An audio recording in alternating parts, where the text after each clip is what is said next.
millionaire or a billionaire overnight. Well, not necessarily. It's something that takes a lot of time, it takes a lot of effort, it takes a lot of money. You're going to spend millions upon millions of, well, depending on the scale of the app, but you could possibly spend millions of dollars, right? Before you even start making any single cents. It's a very intensive exercise.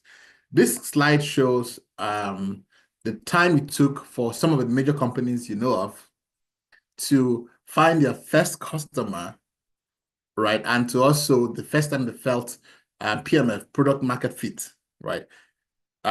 This is important because when you build a product at the beginning, it's just an idea from your brain, right? Like, okay, are people going to like it? Are they going to use it? Will there be a fit between the product and the market, right? You can't answer those questions until you build something. And so, and it takes a while because it's a series of iteration. You start with an idea and then you iterate over and over until you get to an aha moment like, wow, okay, this is the product, right? So it doesn't just happen overnight. It's not that the first attempt to build something and then, geez, it's a perfect fit, or you build and release a product and then you have millions of people lining up to use it. That's not how it works, right? You have to go through rounds of iteration before you find product market fit in many cases. So you can think of all this. These are huge companies, right? And you think of, for example, think of Figma. If you work in the in the tech space, surely you're familiar with Figma. It's a huge company, but it took Figma about 3.5 years to close to 3.5 years to get the live product. It took them close to 5 years to get their first customer, and around that same time to achieve product market fit. The moral of the story is that it doesn't happen overnight. So if you have a loose idea about, oh geez, I want to build a software product, this should give you some think. It's not for the faint of heart. So it's for people who are really, really, really serious about that and have the mental, fortitude and stamina to go on such a journey, because it's not easy at all. So the bottom line here is the lessons from this slide are that, one, you're going to go through a lot of iterations as you proceed with your idea. The first idea may not, what you had at the beginning versus what you develop at the end, they're going to be miles different, and that's fine. That's what iteration is all about. And so it's going to take a lot of time, a lot of efforts, and a lot of money.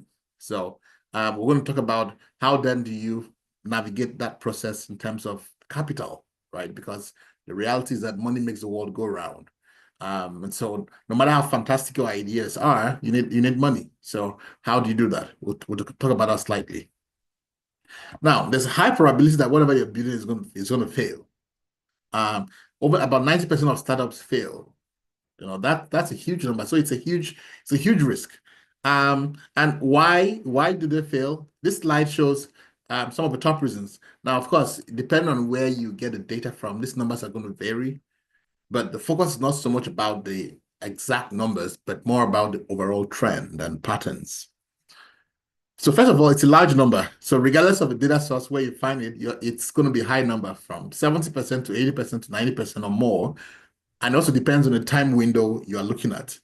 Obviously, eventually, everything dies. So are you looking at the 1 year failure rate or 2 year failure rate or 5 year failure rate? The answer obviously is going to differ. But regardless, the point we want to drive home is that it's a risky business because you're more likely to fail than to succeed, right? So that's why you need to really think it through. Now, what are some of the most common reasons why startups fail? Well, one is because there's no market need. And this occurs when people just wake up and say, hey, geez, I want to build a product.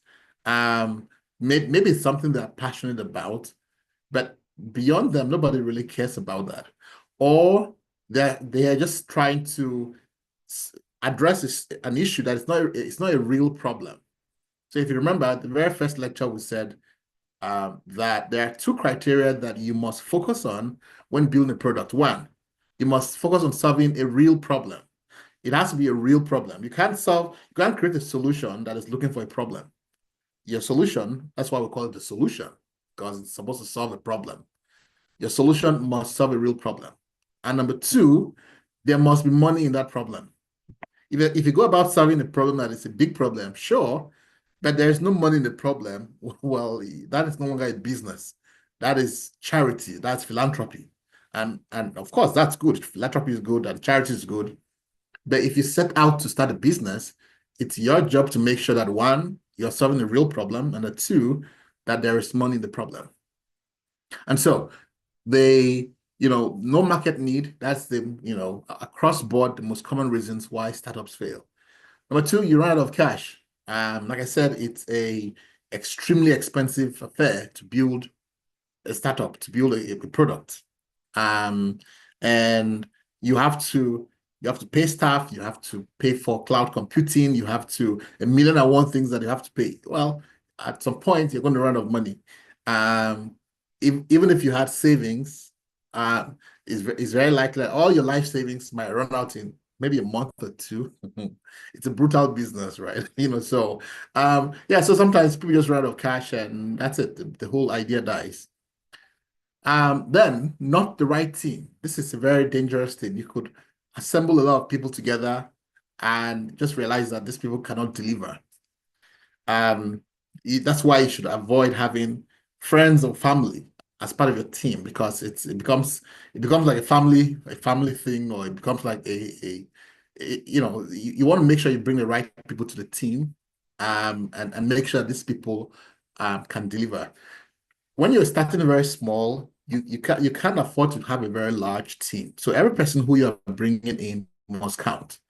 The ideal thing you want to do is make sure that you bring in the right people so that the team becomes self-policing. Like this team is so good that they will not allow somebody who is just horrible come in.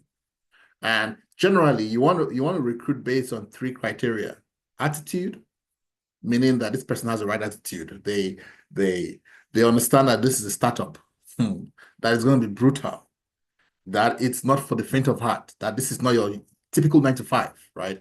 That they're going to be long days. So it's possible you might have somebody who is excellent at what they do, but they cannot cope with the rigor of a startup. Anybody who you're bringing on, you have to be transparent with them to know that this is going to be tough. Like, this is not your usual 9 to 5, right? That you're going to work long hours, and that's just what it takes to build a product. And so, when you're assessing for attitude, it's like, okay, does this person have a, can-do attitude? Can they cope mentally with the demands of the job? But you're also looking at aptitude. It doesn't matter whether the person has all the good attitude in the world, the attitude in the world. Aptitude means they can do the work. And when you're running a startup, this is not a place for you to bring people and have them learn on the job. No, no, no. They have to hit the ground running, right? So this is not a training ground. This is not a boot camp for you to come and learn how to write code. We need experienced engineers to come and develop a product. So, because guess what? While you're bringing people to learn on the job, you're running out of money. And so you have to understand that you have to balance all those things together. And then the third issue is, chemistry, making sure that this person is a good fit with the team. So those are things you want to, make sure you look out for when hiring. It's possible also that when you spend too much time building a product, well, guess what? If you have an idea, it's very likely that other people also have that same idea. So when you're taking forever to build your product, well, somebody else comes and releases their product, and that's it. There's no more need for your product. Then others include pricing or cost issues. You might have a great product, but either you charge too high or you charge too little. Then it's not sustainable. In America, for example, people run businesses with zero interest in profitability, right? So it's quite a paradox because you see some of the biggest companies in the US that are not profitable. So the idea is, well, we're just going to get investor dollars and and just keep increasing our valuation. And well, that may not be sustainable in other parts of the world. So if you're building products, from day one, you should aim towards profitability, that the product can pay for itself, pay for everybody's salary, and you still have some profit. That's what we mean by profitability. Because if it's not profitable, it cannot be sustainable. So you have to look at your pricing, right? The pricing has to, and don't just pick a number from your head and say, oh, this is the price. How much does it cost to deliver that service? So it doesn't matter that it's a software. There's still costs that you have to incur. You have to look at cloud computing, right? You have to look at the administrative costs that are involved. You have to look at, all of the issues, all of the things that come, the production costs that come into bear.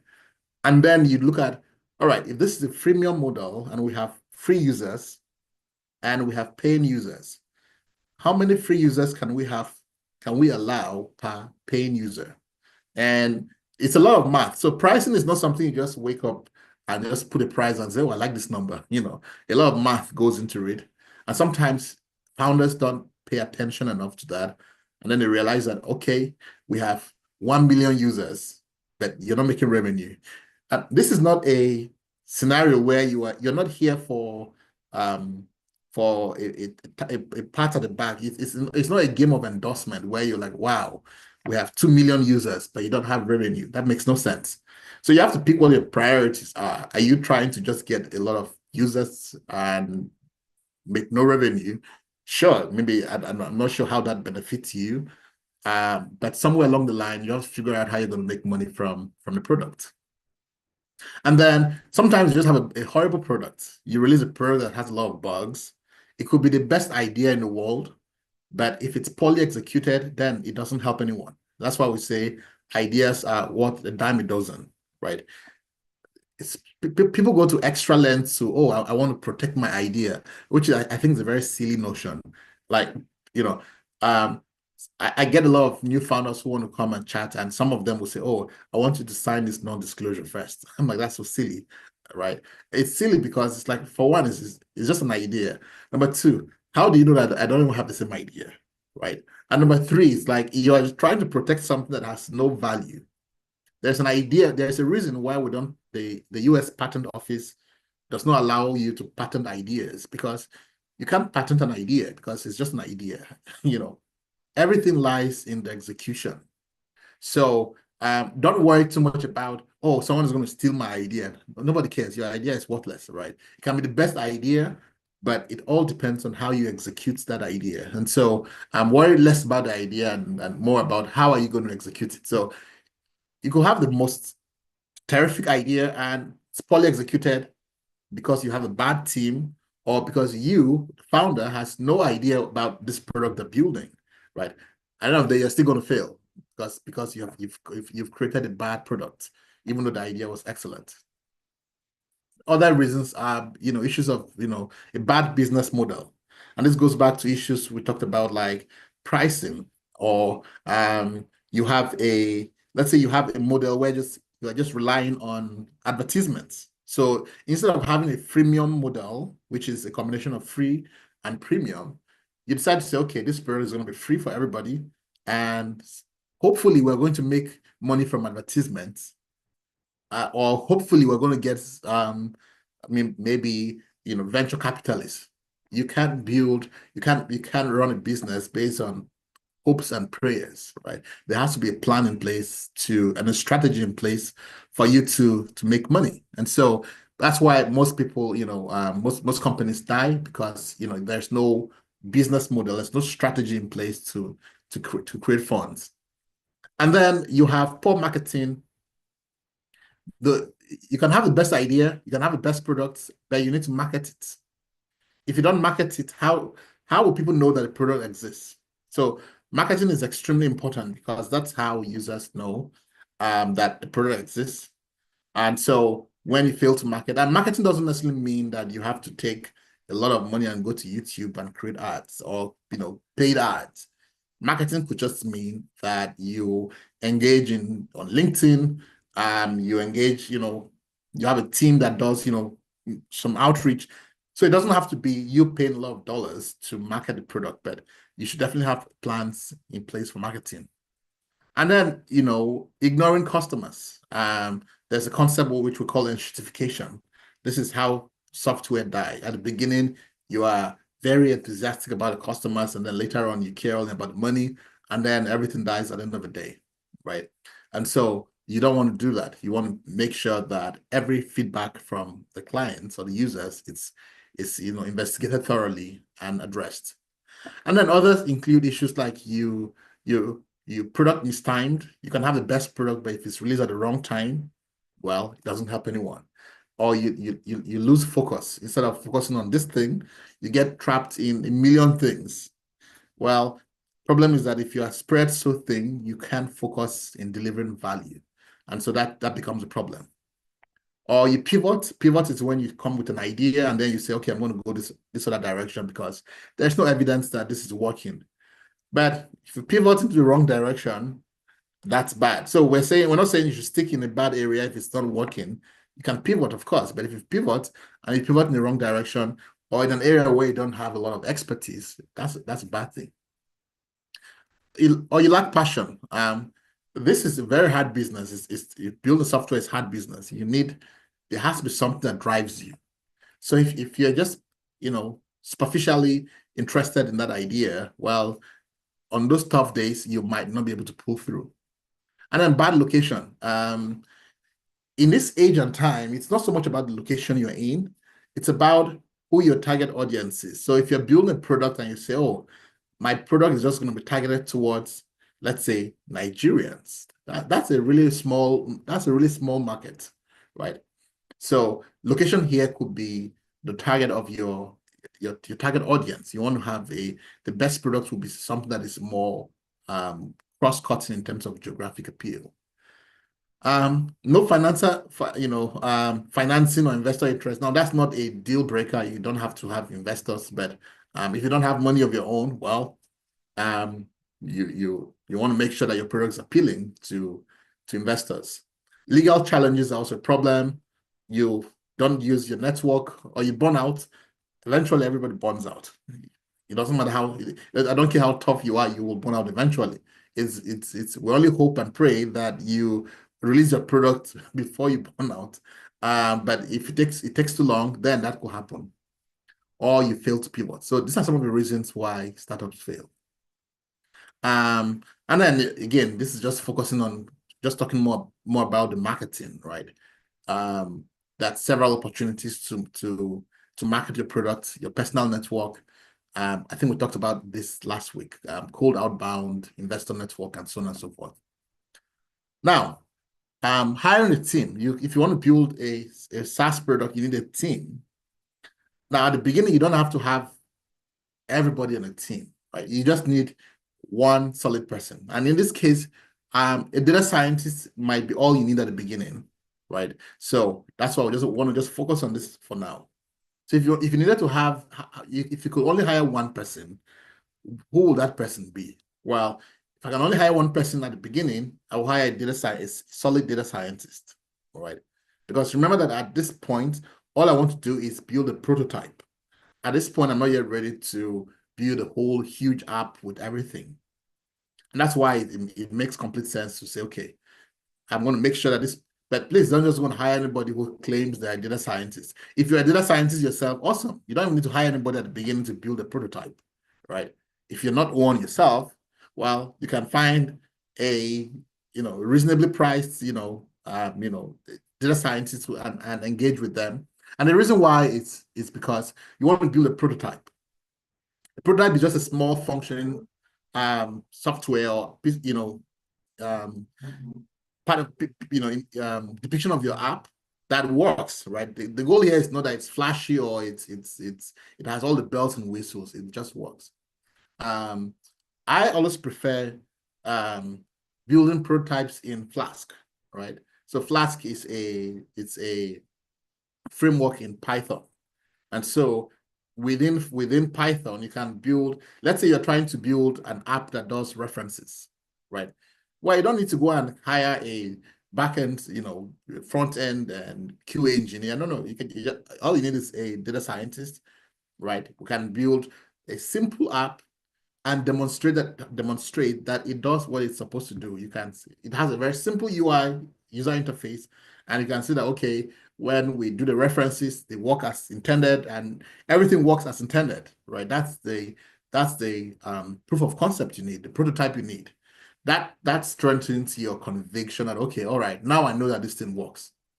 Now we have to now make sure we take this to the cloud and have all of this team involved. So again, at the very beginning, when you're just trying to get your idea down and make sure that you develop a prototype, please don't go and hire 10 people or 5 people, right? Just figure out how to hire one person, which I would recommend to be a data scientist. If you're a data scientist yourself, you don't need to hire anybody, just you are the team, and then you can create a prototype that works. And then once you have, that's what you could use, for example, to pitch to investors or to do other things. But at that point, you can reliably know that these people you are bringing on, there is something for them to do. Now, the data scientist is just one member of the engineering team. There are other people involved. The UI/UX specialists, that is the person who works on making the interface you see, right? But we are not just interested in the UI. UI means user interface. That's what you see on an app, the beautiful colors and shapes. That's the interface. But we're also interested in the UX part. So hopefully the person you're hiring also knows one or two things about user experience. So user interface is not just about, oh, the app looks beautiful. No, it also means that I don't have to click 20 times to get to do an action. This individual understands that, well, less is more, that, the experience of me as a user trying to get through this process is optimized, right? So that's somebody somebody you want to make sure you hire, right? And there are lots of platforms to hire for UX, UI/UX. Let me show you one of them that you could use. A good platform to look for to hire UI/UX people is Dribble. So you can come here, you can search for who you want to hire. Dribble is specifically focused on UI/UX folks, so that's a great place to look at. But if another great source is referrals or recommendations. If you have one UI/UX person who does great work, yeah, you can just ask them for recommendations and they can share that with you. But if you're just starting and you don't have anywhere to look, you can definitely go to Dribble, and take that Dribble is spelled as triple B's. It's not two B's. So that's one area you can look at. You can also look at Fiverr. Also, I'm sure you can find designers on Fiverr as well. But Dribble is more specialized for designers. And then front-end engineers, also part of a team, which you absolutely need to hire. The front-end engineers are responsible for taking what has been designed and making it come to life. So let me share, for example, if I can find this, let me show you how that transition works. So let's see if I can find Figma.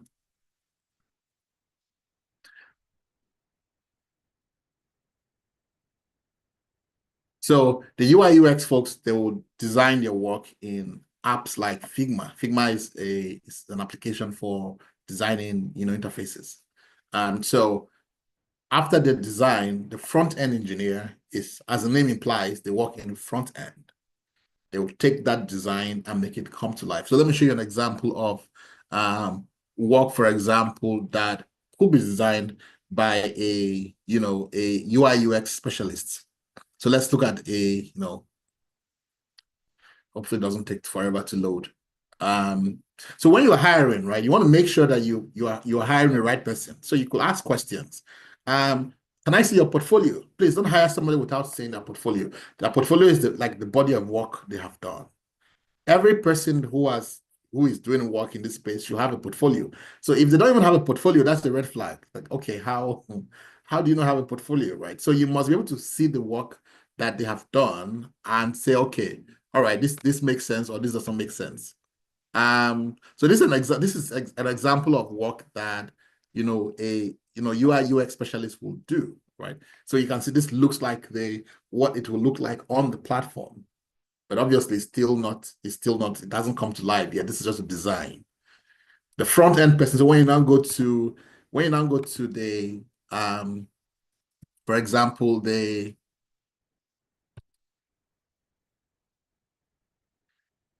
so let me show you just how the two teams work together.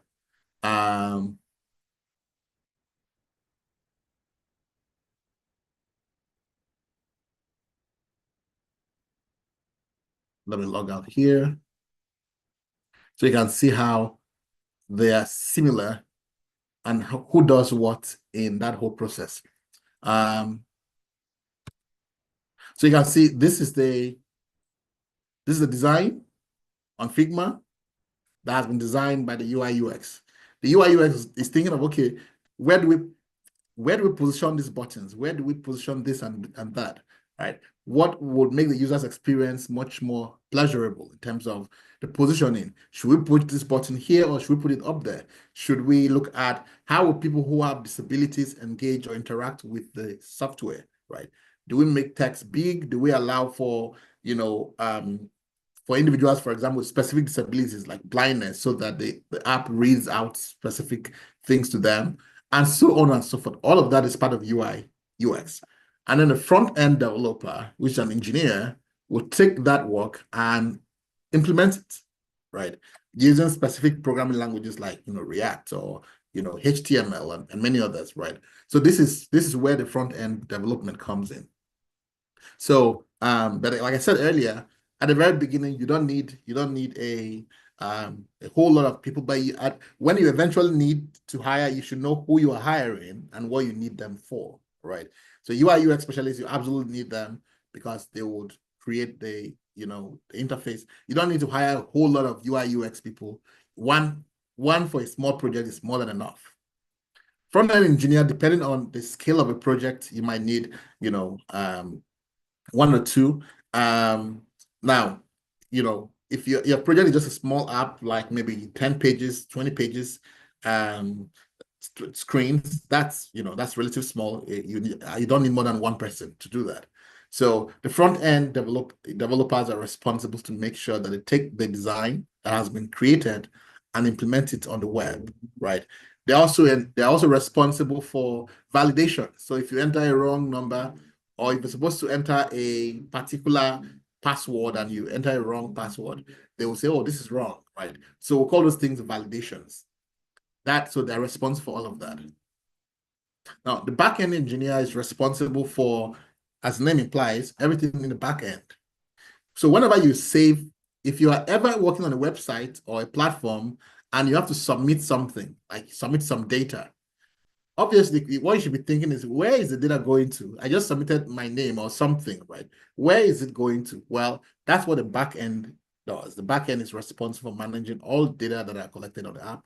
So you absolutely need a backend developer. Now, Python is a great backend language, right? So sometimes it's possible for your data scientists. So you can hire two people for the price of one. When you don't have a lot of money, you have to think strategically. So you can say, all right, I need a backend developer. I also need a data scientist. How about we use Python as our backend language? So sometimes your decisions as a businessman are driven by cost considerations. So you can choose to use, for example, Python as a backend language, so that the same individual who's a data scientist can also do backend work, right? Because you are writing all of these things in the same language. So that's one of the options you could consider. Then, of course, if it's a web app, you're deploying to cloud, and so you need a DevOps engineer, and then QA engineer, absolutely necessary, because you obviously don't want to release a product with bugs. So you need somebody who would make sure that the work is done, that it's validated properly, and that there are no funny businesses going around, right? So in a nutshell, those are the key people you need at the beginning. Like I said, you don't need all of them at the start. If you were to hire one person only, well, I would just make sure you hire a very solid Python developer who really, really understands the ins and outs of data science and who has experience. Like, regardless of who you are hiring, make sure you confirm that these individuals have experience, that they've done at least one or two projects. And there's some key questions you want to ask, right? One, what is your biggest achievement? I'm not talking about degrees or academics or anything, right? What is the one thing you have innovated that you're proud of? What's your biggest achievement? Let them tell you, as the person hiring, the one thing they've created that they are extremely proud of, and then you can evaluate how that aligns with your needs. You can also ask them what is the one thing they've innovated. we're not necessarily looking for like you created a space rocket or anything, but innovation could mean innovating a process, it could mean innovating a product or things of that nature, but you want to see how they think. My advice is do not ever worry about degrees. Don't hire based on degrees. Don't say, oh, do you have a degree in computer science? That is completely unnecessary. Like, are you trying to look at a degree or are you trying to get work done? So do not prioritize degrees.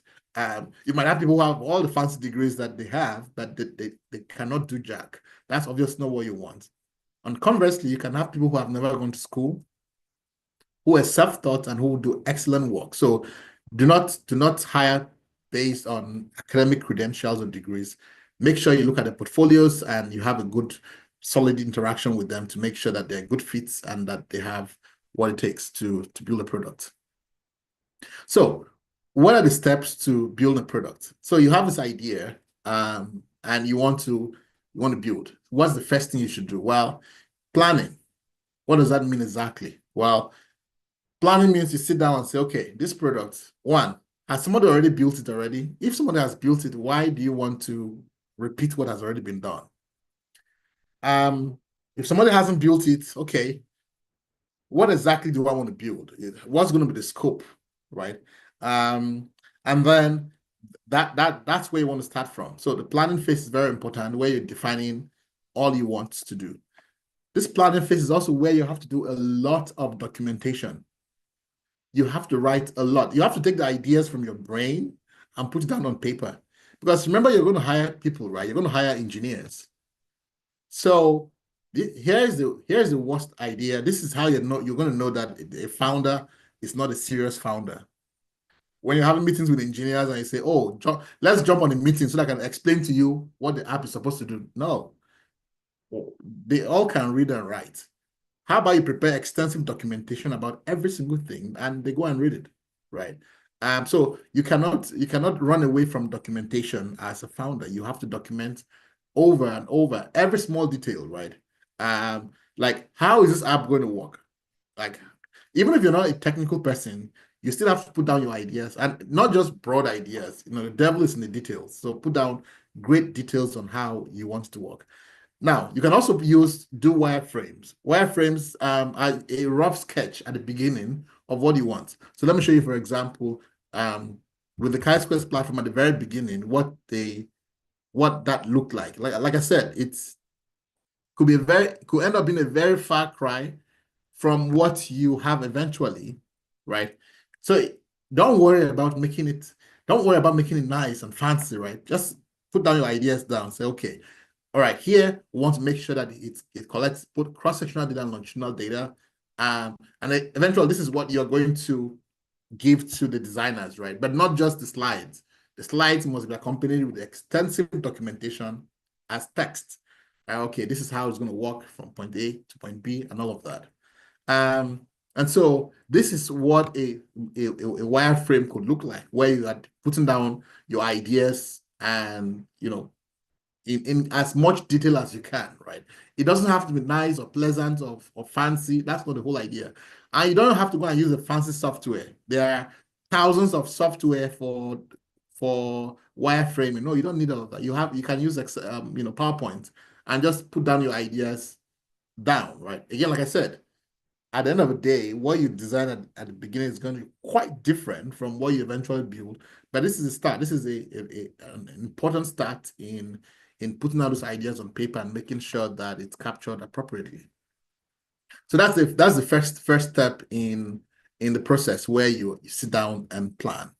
And like I said, documentation is extremely important. It's something you cannot avoid. And then next is the discovery, right? You take these ideas as you're putting down your ideas on paper.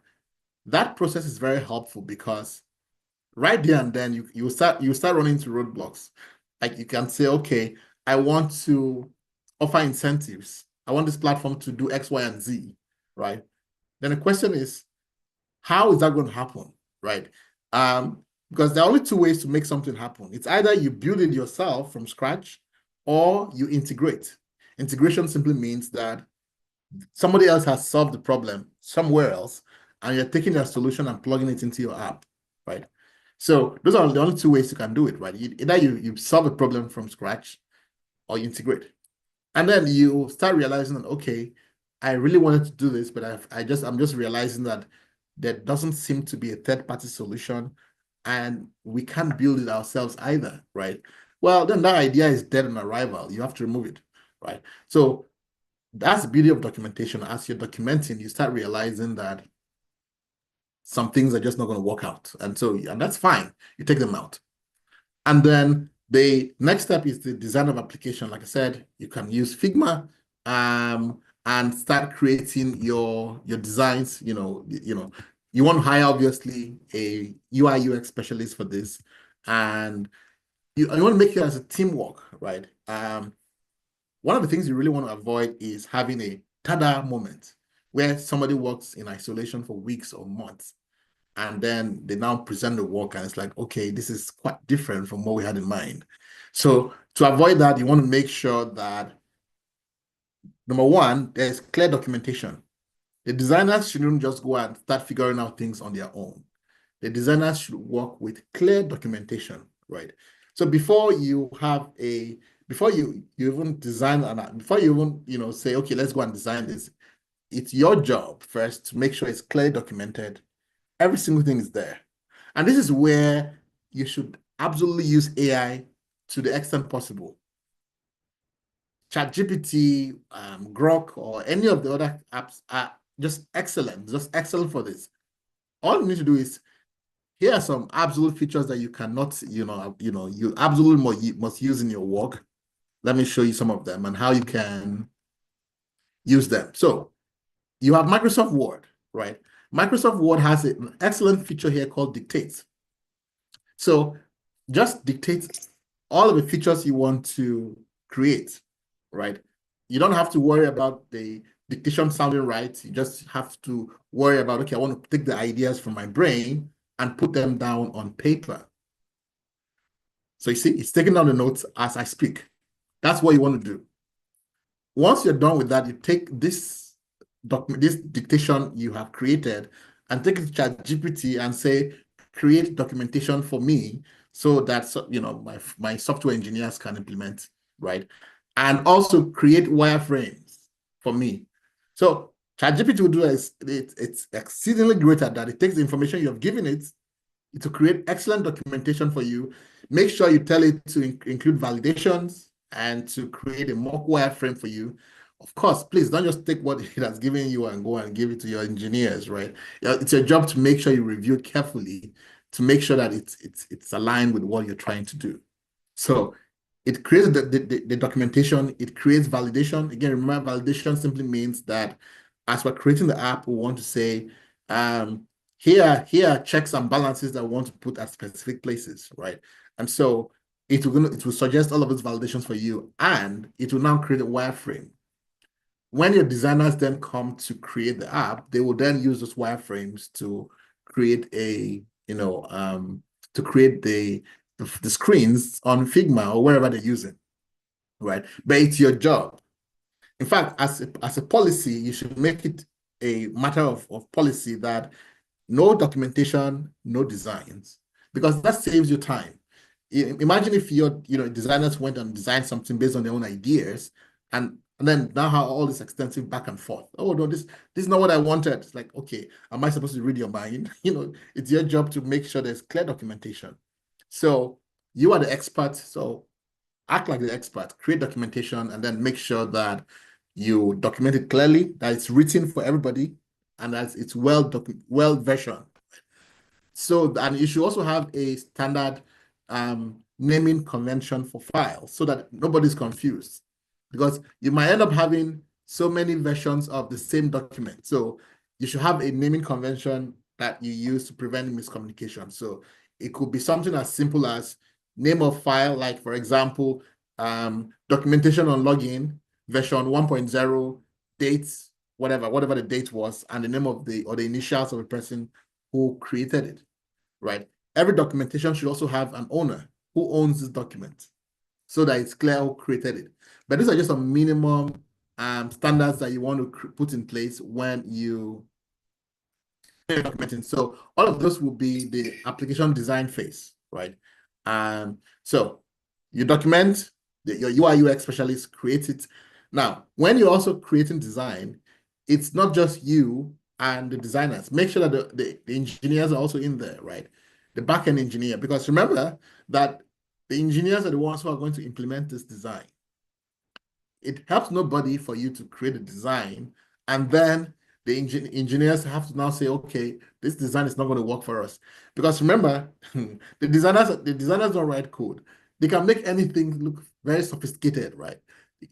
But for that spinning ball you've created that is just turning in very fantastic fashion, do you know how long it's going to write the code to implement that? So it's very important that where you have meetings to discuss designs, you also have the engineers there to say, no, that is too complicated. We definitely need something simpler, because the amount of time and effort it's going to take to implement that is just not worth it, right? So it has to be a team-wide affair when you are going through designs, right? And then product architecture, you might be the individual, in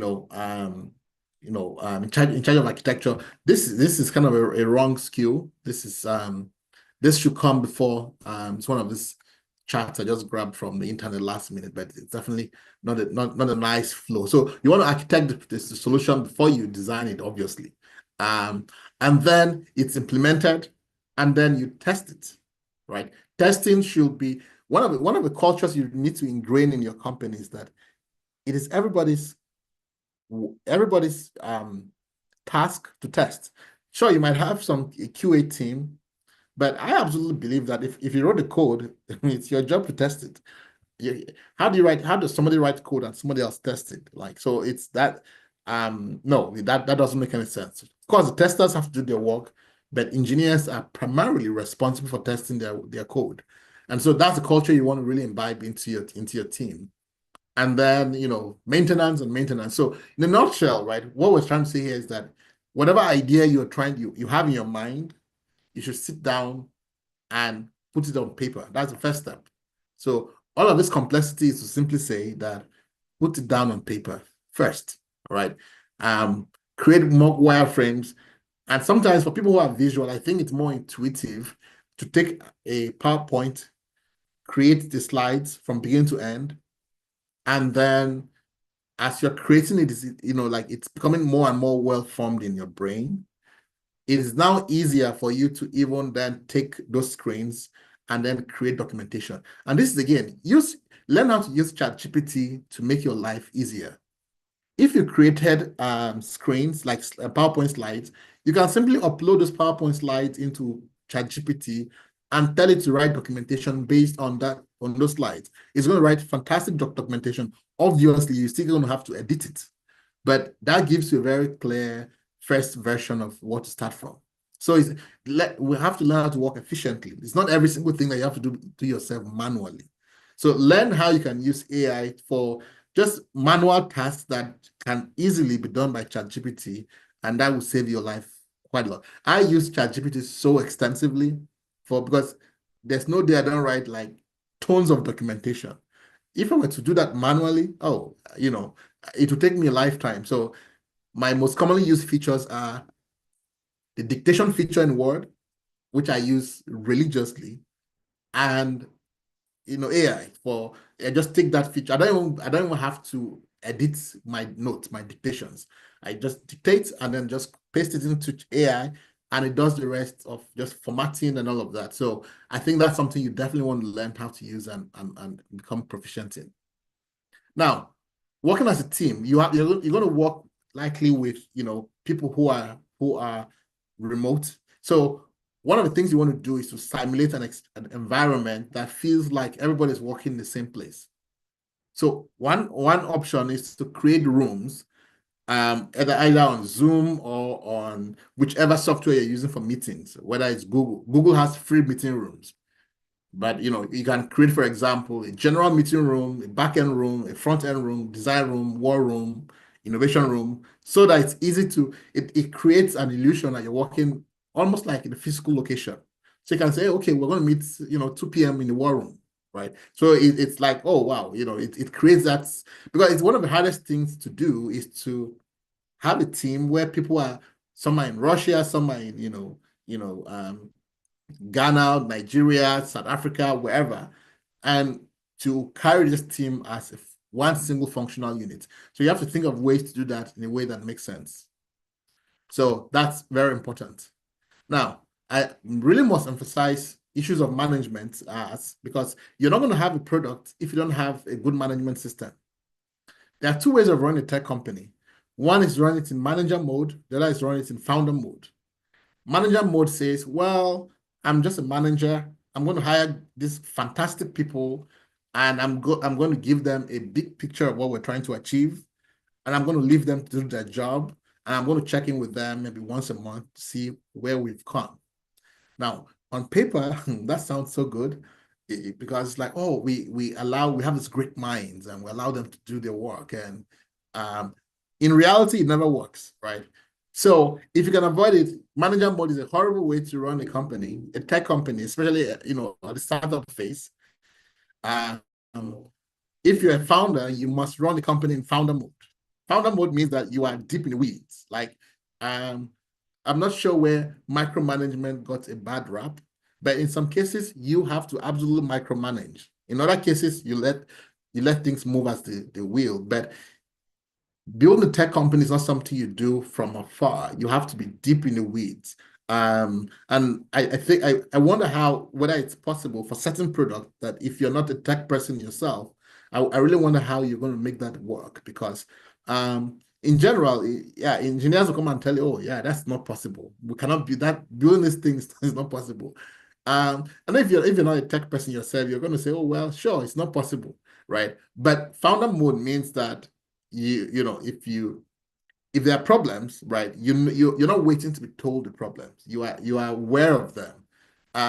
If some engineers have problems, you can say, okay, you know what, it seems you're having problems creating this function, right? Let me write the code for you so that you can then build on it, right? So you're not just a thinker, you're a thinker doer. You think this over solutions, but if necessary, you can also implement it, right? You can create sketches if needed. You can write code if needed, So you're in many places, but you're not just standing afar and saying, oh, I'm the manager, and, no. So if you can, I would definitely discourage you from running companies especially a tech company in startup stage, in the manager mode, because it's a horrible idea. It's one of those things that always sound good on paper, they never work. So a founder mode is an absolute way to run things. And then useful tools. When you're starting, there's just some useful tools that you need to be aware of. PowerPoint, these are free tools, right? You don't need to go and spend tons of money on buying new software for wireframes, for example. You can absolutely create your wireframes in PowerPoint. Documentation. Google Docs, you obviously want to create features where you have shared access, where many people can access the document together. And Google Docs, for example, has a feature here where you can just add tabs. So let's take a minute. So you can have one central place for all your documentation and simply add tabs. So this is let's say documentation on XYZ, right? And you can simply add tabs as the case might be. So this is a great place. So all your team members just have access to this, and people can just come here and access whatever they need. So this is a very helpful resource. If you cannot afford more sophisticated documentation software, you can absolutely use Google Docs, which is free. So that is one option for you as well. Let's see. Let's go back to the screen.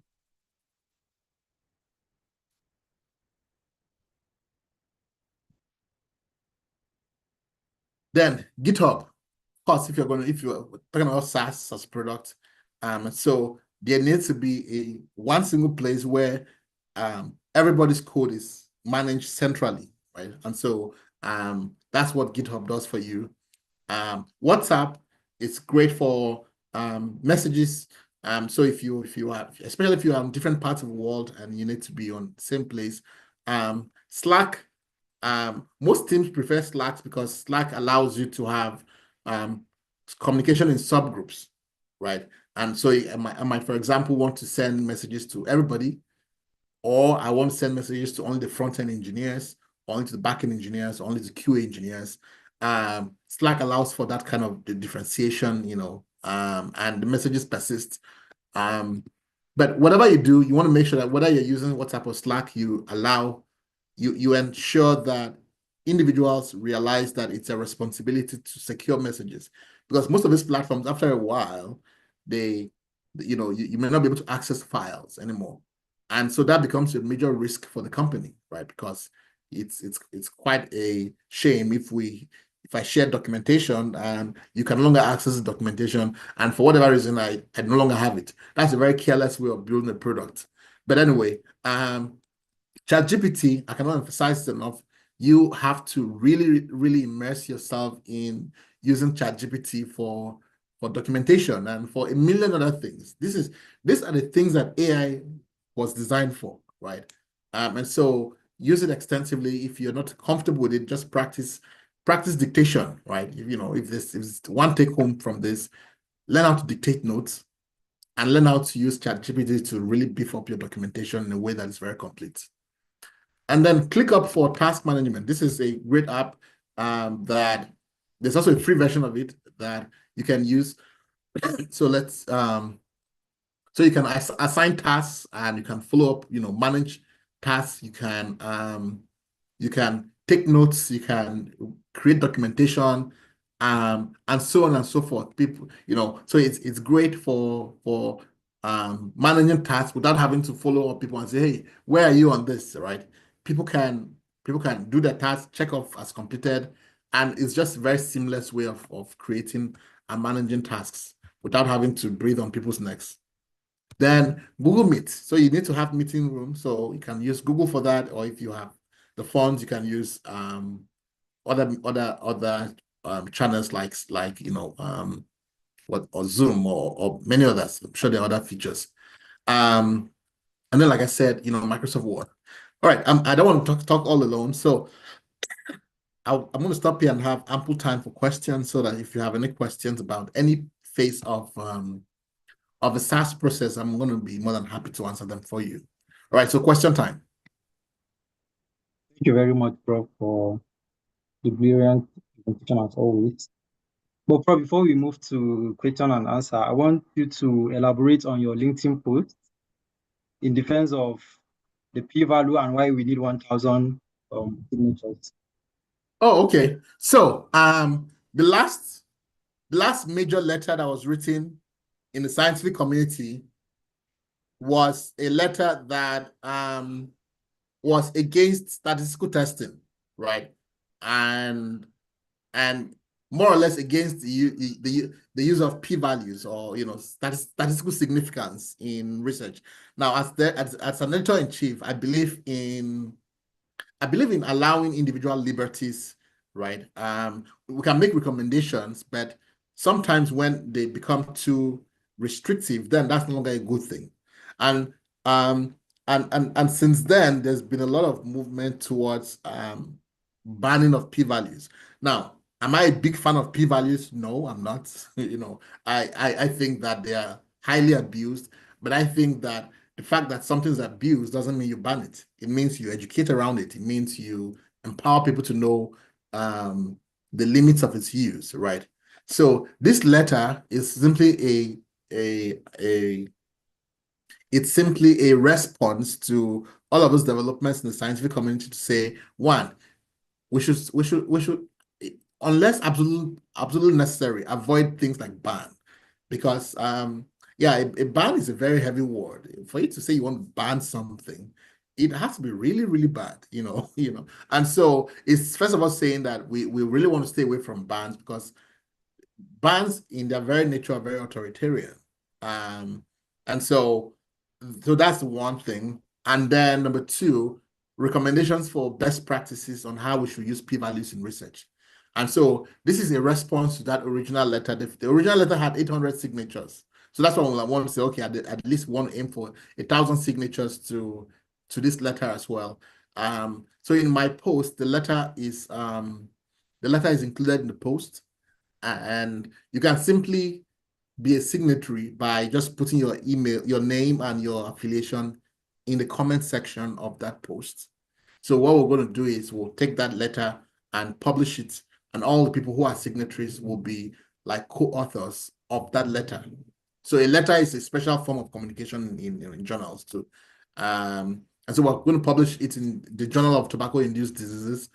Why the Journal of Tobacco-Induced Diseases? Well, because it's a respected journal in the scientific community, and I am the editor-in-chief of the Journal of Tobacco-Induced Diseases. So why do I have to go and worry about publishing another journal when I can publish in my own journal? So so that's the whole idea behind that. It's to say that one, science, we need to be very careful with the word bans because it's a slippery slope. Today you ban this, tomorrow you ban this, like no, we should stay away from bans, because it's just too heavy-handed.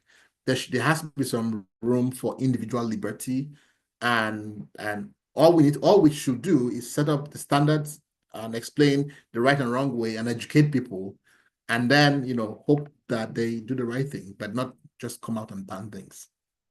Does that answer your question? Thank you very much, Prof. So I dropped the link in the chat. You can quickly click on it and then drop your name, email address, and probably your affiliation on LinkedIn. That will serve as your signature. Thank you. So if you have question, you can put up your hand. I would ask you to unmute. So let's start with one in the chat. Thanks, Prof, for this presentation. My question on dictation. For dictation future, what can you suggest for slower internet? At sometimes, because of slow internet, words doesn't pick all the dictation on slow internet. In that case, I would suggest you handwrite, because ChatGPT is also very good at picking up handwritten notes. So, but my preference is always towards dictation, because dictation I don't have to worry about. There's always this temptation when you're writing that you want to go back and read what you've written, and that slows you down. With dictation, there's no such concern because I just talk on and on. So I can write a 200-page document in literally 10 minutes because I'm just speaking super fast, and the dictation software picks up all I'm saying, and it could be literally 200 pages, but it's done in 10 minutes because all I have to do is then just grab that and put it in ChatGPT and say correct grammar. Make sure you stick to what I was saying originally. Don't come and put in your own ideas because that has to be part of your prompt. Because one of the things with ChatGPT is that it will now think that it has the means now to go and write its own thing. No, I don't want you to write your thing. I want to stick with what I was writing. Use my words. The only thing you're correcting is grammar. You're making it more coherent, and you are streamlining for flow and understanding, right? If you take that, to stick to the meaning, and it's just fantastic. I think that's one of the best, shortcuts to working ever that I have found, But if you cannot dictate because of bad internet, well, the next option will be to handwrite. But at least handwriting is faster than typing for some people. Or you get better internet. But unfortunately, your options won't be that much in that regard. Thank you, Prof. Umar Abdullahi, you can unmute and ask your question.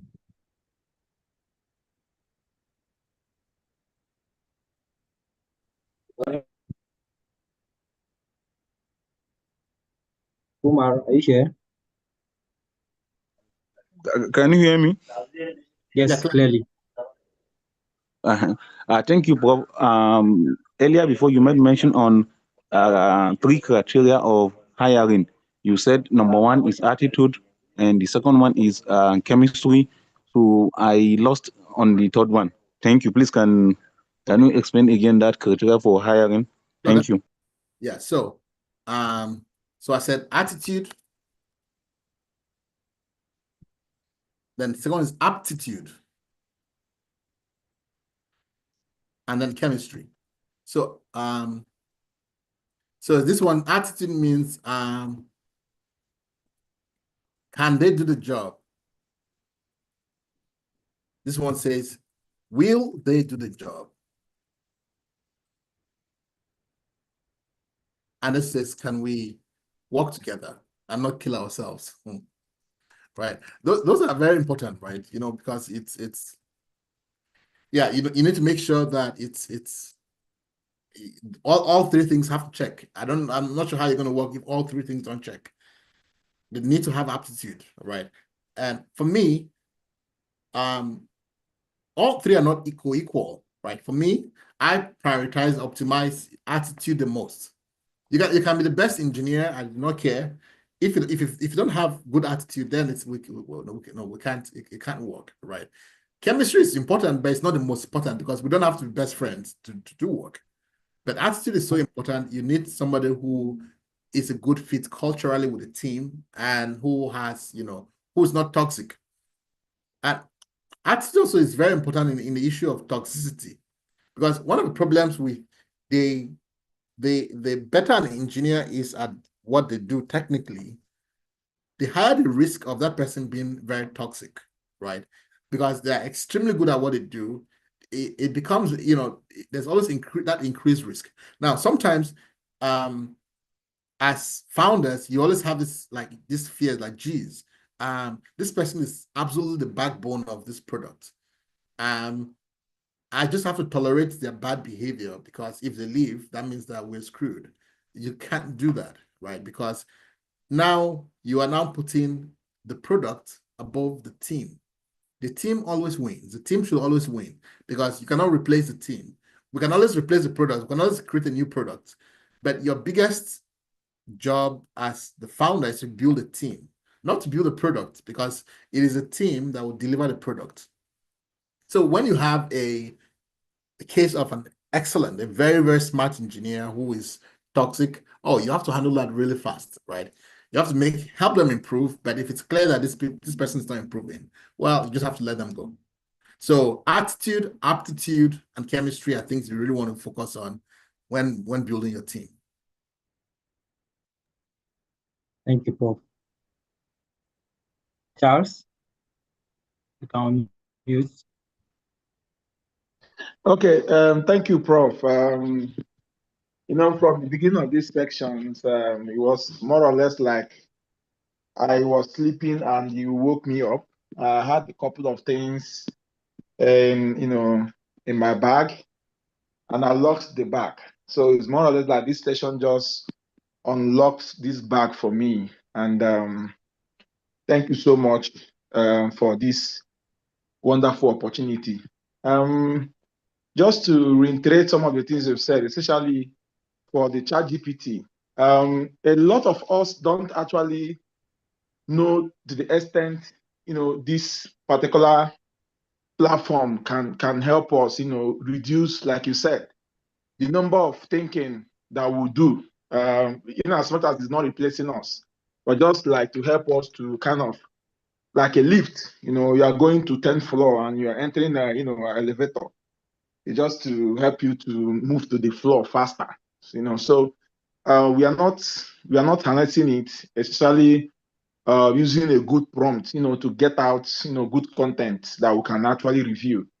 That's one. Two, on the issue of building app. In fact, I will thank you again, because this particular section, I've really, before now I was thinking that I must have everything. Everything must be perfect, like the whole system must be flashy, perfect. But you just made me understand that no, start somewhere. And and every day, like seriously, every day when I wake up and I look at my app, I'm happy, and I'm happy to add another thing. And each day I learn new things. I kind of upgrade the platform. So I can't thank you enough, Prof. Thank you so much, Chisquares team, and everybody for this opportunity. And I'm everly grateful. Over. Thank you very much. And we'll also share some of the prompts we use. I'll share some of my personal prompts that might help your life, make your life easier, with just daily tasks that you obviously don't want to do manually. And so Mel will just compile them and share, and I hope you find them useful. Thank you, Prof. Dr. Arinzi.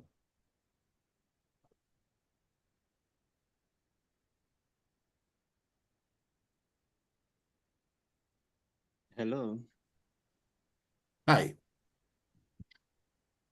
Okay, I want to thank you, Prof, and your team for the very insightful and educative section. All the trainings that you have been, dishing out free of charge. Personally, I'm so grateful. I want to ask, you made mention of wireframe. I want you to, if you can please explain what it is. Then number two is,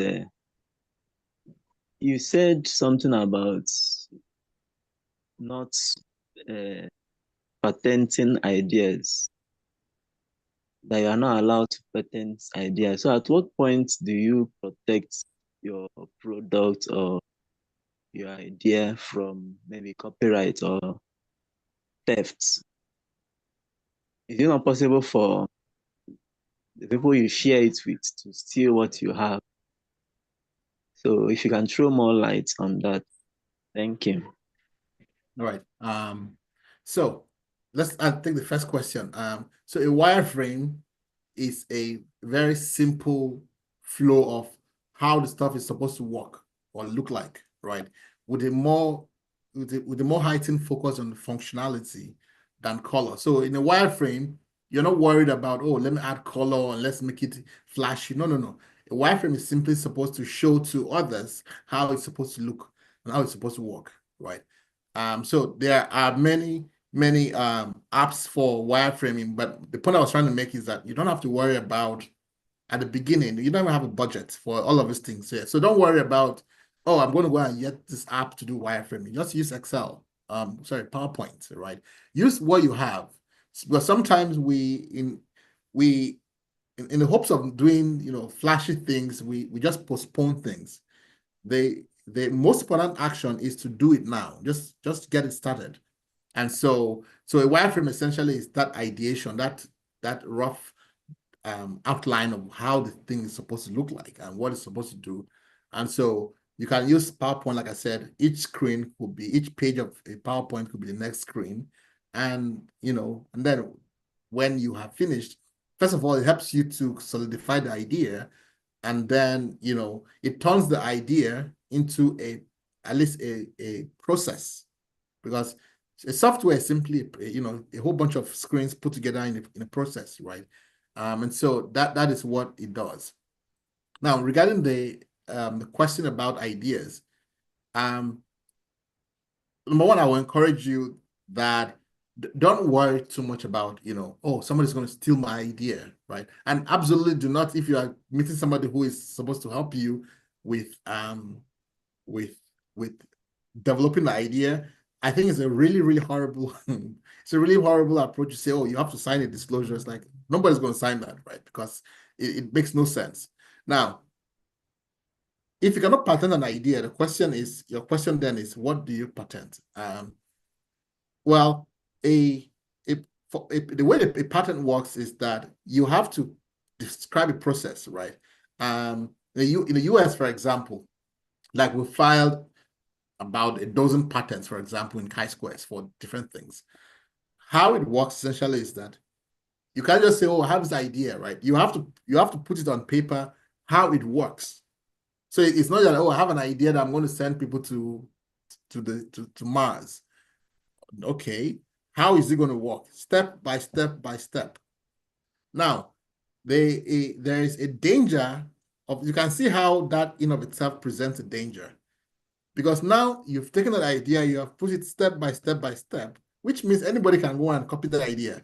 And all they have to do is to change one small part of that idea, and they have a product. So contrary to popular opinion, patents don't really protect you that much, because because initially that was a secret between you and your team, but now you have laid out the whole thing step by step by step, which anybody can take, and all they have to do to still be in good legal standing is to just modify a small part and say, oh, see, our process is different from yours in this key way, right? So let's not worry about, oh, I'm going to protect this idea by, patents. Patents will not protect you, really. They won't, because it's you. In fact, they make it easier for someone to steal your ideas, because you have now laid out in the whole process, complete with diagrams and figures and everything on how it's supposed to work. So the question then is, if patents don't protect you, why then do we do it? Well, you do it in case somebody just blindly copies it and and reproduces your work verbatim, or there are so minor deviations from it. But more importantly, the reason why most startups do patents, one is just because investors love it for whatever reason. Investors like, oh, okay, do you have patents? And and it's easier for them to say, wow, this is an impressive piece of work. It even has patents attached to it. It's a funny heuristic, but that's how humans think, right? Like, oh, well, it has several patents, so it must be really solid. And maybe that's true, right? But but it's yeah, well, let's not go into that debate. But that's one reason why you could have patents, right? Because investors love it, and so it makes it easier for you to fundraise when you have them. So the next aspect of your question is, if patents don't protect you, then what can protect you?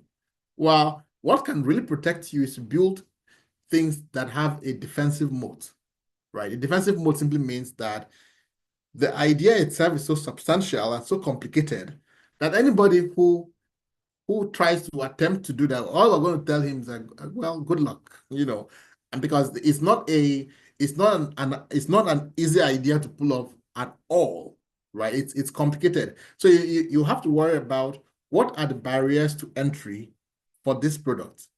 If all you're doing is taking ChatGPT and putting a wrapper around it, there's absolutely no barrier to entry. There's no defensive moat.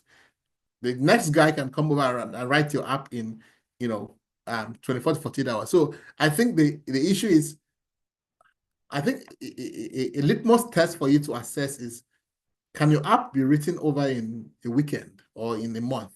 Well, if it is, then no amount of patents can save you, right? Because somebody's going to take those very same patterns, just change one small part of the process, and they are legally fine. There's nothing you can do about it. So you have to understand why patents exist, and that you can't just patent an idea. You have to develop a process and say, this idea, here is how we're going to create the product. Step 1, step 2, step 3, these are the figures, this is how it's going to work. Now it's no longer just an idea. Now it's a process that's on paper. Sure, your final product may not necessarily be exactly that way, but at least by the time you were writing your patent, it had clear structure of how the product will work step by step by step. So that it's not just an idea. It's now a well-fleshed process.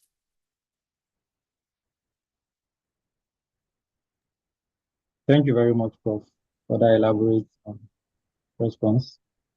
Faraja, you can unmute.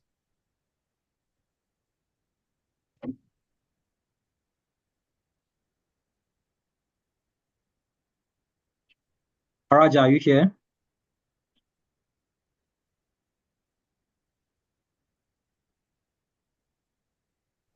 Hello? Yes, we can hear you. Yeah, thank you. My subject is out of today's matter. I wanted just to ask the prof, because I've seen one initiative on Chisquares platform. This is a chorus initiative, I think.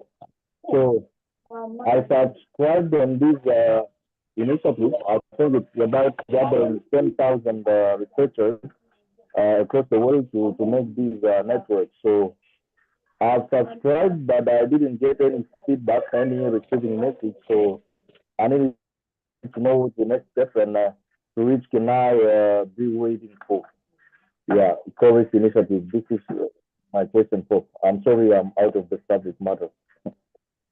That's fine. So what you could do, just send us an email at info@chisquares.com. I'll look at the issue and get back to you. So Ilya, if you could just drop the email for him so he can just send correspondence. And we'll definitely respond to you on that. Okay, Prof, I'll do that. Next question in the chat. Thanks a lot, Prof. Please talk a bit about white label and how that can help with launching a SaaS product. Well, so white label simply means you are using an open source infrastructure for, and you have to repurpose it for whatever you're trying to do. Now, obviously, going back to the issue of defensive modes, right? That you have to understand that once you are in that zone, you have to add significant innovations to whatever it is that, because if you just pick an open source product and you're just trying to build a UI around it, well, there's no defensive mode at all, right? And so I think the very first question for you to ask is, do I even need to build this product, right? Like if the product's already there, it's existing very well, then perhaps there is no need for you to build that product. So, but again, these are things that you have to consider context by context, and there is no perfect answer. But at the end of the day, remember we're talking about, research as a business. So if it's a business you're trying to do, then, there has to be a lot more involvement in lot more ideation about how is this going to solve problems. Because if somebody else has already solved a problem, then what are you doing then? Like, so those are questions that you will have to ask yourself and then answer them before trying to proceed.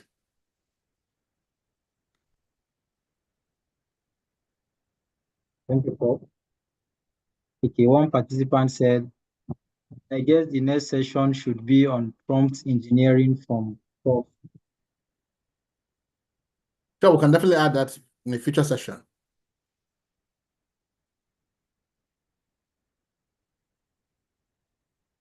Someone said, please, Prof, can you talk more about building app applications? So I didn't hear the last part. Building an app. The person is asking you to talk more about building an app, sorry. Okay, what exactly about building an app? That's a whole, that's a whole degree in, so like what part of it exactly? Okay. The person just said, Prof, can you talk more on building an app? I appreciate it. Thank you so much. So there's no specificity. Okay, the person will have to add some specificity about like what exactly in building an app. Is it the ideation? Is it validation of the idea? Like what part of it? It's impossible to answer the question because it's too broad. Okay, next question, please. Thank you. Next is following up on that question on protecting idea. In fact, on question of worry on copied idea, I also sometimes had fear concerning research idea that someone you want to include in the team can take your idea and now make it his own research. Does it apply here also on research? It applies everywhere, but the thing is that you can either live your life in fear or you can just go and do great things. People who are going to steal your idea are going to steal it regardless at any point. And the least period you should be worried about people stealing your idea is when you don't even have when the idea it's not even well formed. Because there are two ways to build, right? You can build in stealth mode, which is you're hiding and building. But remember, you're trying to build for a business. You have to try and make this as a business. How will people know about your product if you cannot talk about it? And the last thing you want to do is to wait until you have built the whole product before talking about the product. So now you are in this real dilemma where if you talk about the product, people will steal it. If you don't talk about the product, nobody's going to know about it. So at that point, it's now up to you to determine, what do you really want? Do you want people to know about the product, or don't you want people to know about the product? And as far as people stealing the idea, well, people are going to steal your ideas anyway, so on your own part, all you have to do is to build a product that is so meticulous and so that solves a real problem in a way that of course, people will ultimately copy it, but that person will also suffer, right? So I wouldn't worry. That's the last thing on my mind at any given point. Oh, somebody would steal an idea. Like, sure, you can, steal an idea is the best compliment, in my opinion. Like, sure, you can steal that idea. Like, I have a million other ideas. So I'm not worried about anybody stealing the idea because for me, it's just an irrelevant point. But But at the end of the day, you just have to remember that you are trying to build a business. At some point, people have to know about this product you're building, and you don't want to wait till the very end. So ultimately, it's up to you to decide what is more important to you, keeping the idea to yourself or letting the world know about the idea. Thank you, Prof. Okay, someone in the chat said, "Sir, you promised to tell us a few things about ChatGPT to make our work faster." Yeah, I'm I'm going sure to you put discussed it that. together. Yeah, I'll share some prompt, but not tomorrow, obviously. I have to put them together. So whenever I have them ready, I'll share them with you guys on my LinkedIn. Thank you, Prof. Those are all the questions.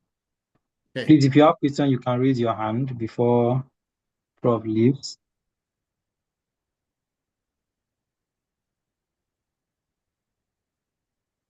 None. All right. Well, Thank thanks. you. Thank you, Prof. All right. Have a great Don't weekend. forget Okay. post. If you're interested to be a co-author, please drop your signature. I will share the link again. There's a hand up, Julia. Okay. Let me try to unmute. Julia, can you raise your hand again so I can unmute you?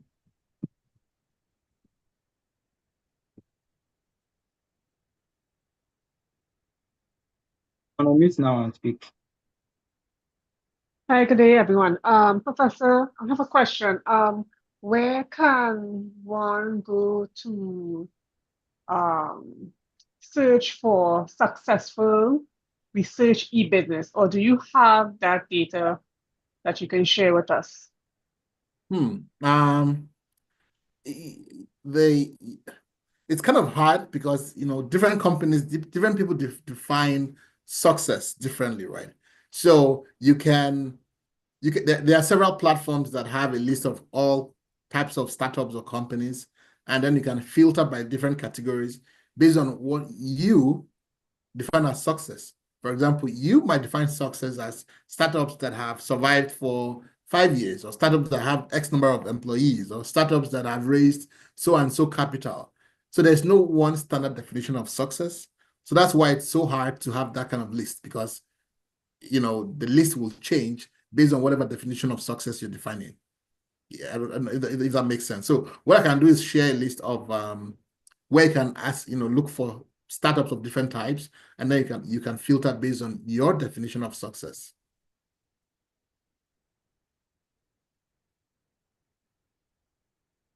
Thank you, Prof. All right, thanks everyone. Have a great weekend. Ah, Professor Hamidu. Hamidu is here. I have to take Professor Hamidu's question before I leave. Sorry, Prof. Am I audible enough? Yes, I can hear you clearly. Thank you, Prof. You set me on a very long trip of thinking and the rest of them. So I'm just a bit confused. Really not confused, but then trying to figure out if, for example, a setting like Nigeria, a setting like a third world country, where power supply is very limited, internet connectivity is a problem. We are using 19th century laptops and PC. Even me, my system doesn't have a detection device. So I don't know, how can one maneuver to get this side business off the ground, considering these factors. And I've been thinking, it's really a big tax, but I know it's surmountable. So I just want you as an expert to just give us a hint, because there is a power supply, there is the lack of internet connectivity, there is a lack of devices that are current, because most of the apps we are using are pirated apps, and as such, even the ChatGPT is a free version. So I don't know. How can one maximize productivity in this kind of atmosphere? Thank you, Prof. All right, thanks. That's a good question. So there are two ways to look at any given issue, right? When you have a problem, you can either look at it as a problem or you can look at it as an opportunity, right? So let's say the issue of there's no electricity and you're like, okay, I want to get into, as a business person, I want to build, let's say, research apps, but people don't have electricity, or people don't have internet.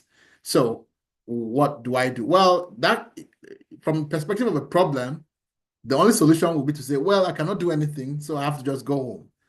But from a perspective of looking at it as an opportunity, the question then becomes, how do we build apps that do not rely on, for example, access to the internet, right? We can build apps, for example, that do computing on, maybe on the individual's local machine, right? So that instead of the whatever computations running in the cloud, that running on your local machines. And that also saves cost, right? Because cloud computing is of course adds to the cost of production. But if the functions that you've written in the app are running on the person's computer instead of running on the cloud, that's a huge cost savings for all the users of the app. So you can end up creating an app that does very amazing things, that does not require so much, energy consumption, that does not require internet connection, that the user can use both when they have access to internet or when they don't have access to internet, right? And you solve problems. Now, in any country, like in Nigeria, there's no shortage of brilliant engineers, right? So you can use resources that you have sourced locally to solve local problems, because there's no reason why a country like Nigeria, with all the brilliant minds that are there, that will have to use pirated apps. Like why? You have the intellectual power to build apps that do better than what you're even trying to pirate. You have the talent, you have the infrastructure, and you can build apps that do not require resources that you don't have. For example, in this case, internet. So I think it's just a matter of saying, how do we get local talent together? How do I find, for example, a group of people in my local community who are excellent engineers? Let's say front end. Maybe I want to, by the end of this year, build a team of, let's say, 2 front-end engineers, 2 back-end engineers, 2 data scientists who are just local and indigenous, right? And we'll come together and say, okay, guys, I don't have an idea yet, right? But the goal of this meeting is to brainstorm and see what problems that affect us we can come up with an idea to solve. I will bring the expertise of somebody who is in the field and who knows what problems are of importance, because not all problems are the same, right? And you will bring the expertise in terms of writing code and engineering, and together we'll build this product and we'll figure out how to sell it to people who are local or people who are in other communities that look like our own, right? So you have taken that same problem and changed it from the perspective of looking at it as a problem to looking at it as an opportunity, because maybe there are other people who are also pirating software. So it could be that, okay, let's build a local version of the app that works for us in our languages, right? That everybody can use. And I think, so that's how I think you can look at it, right? Because none of these things are problems that are unsurmountable. They are problems that can be solved because you have too much talent and brain power. So the question then is, you don't even have to worry about that there's nothing really stopping you, like, because you have everything you need locally. So Thank you that's very much, take on Prof. that. Any last question?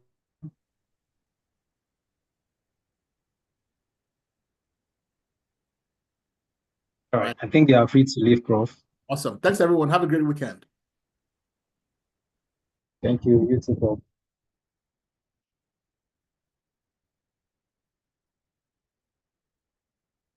Thank you, everyone, for being part of this webinar series.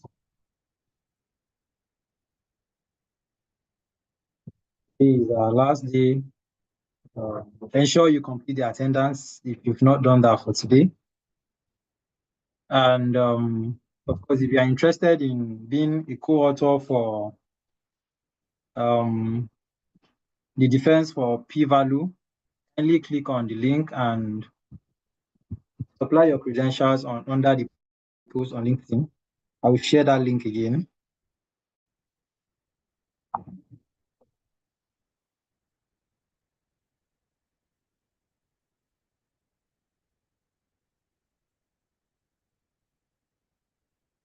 Link is in the chat. You can just click on it and it will take you straight to the post on LinkedIn.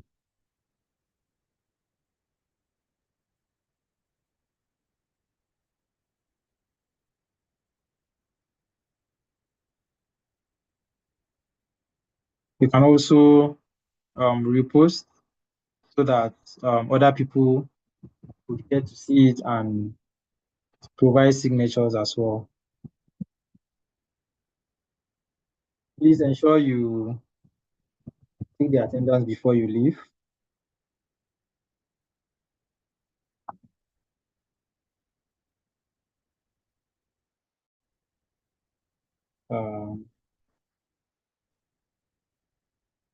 I'll just share the link again. Check the